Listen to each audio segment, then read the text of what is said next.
Good morning, everyone. The reading for today is Matthew's Gospel, chapter 9, verses 32 to 37. And in this, Jesus says, "The harvest is rich, but the laborers are few."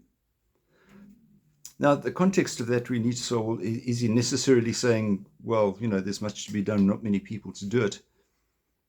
It's also important to appreciate that the laborers are people who know what they're doing. And therefore, it may be that it's not necessary for a lot of people to be involved.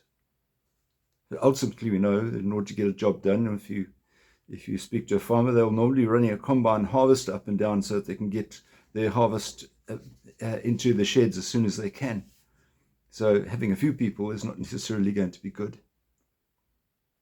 I think for us, with so much that is going on in the world, religion seems to be challenged more and more by worldly values.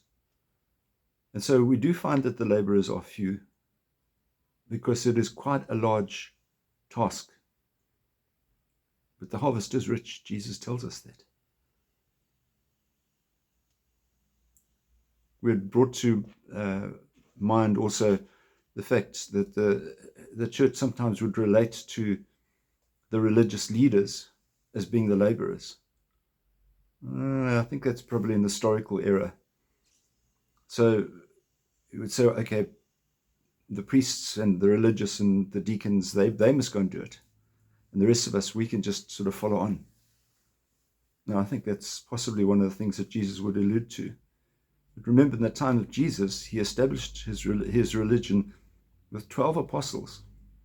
And we are living at the moment with millions and millions of Christians that have grown from that. So it can grow.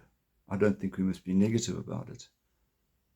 But we do need to be concerned about the number of priests, because that number seems to be diminishing. And in South Africa, we have one of the difficulties that historically we used to get a lot of priests coming over here from Ireland, and we used to have priests coming to us from Poland. And so the number of priests wasn't that critical.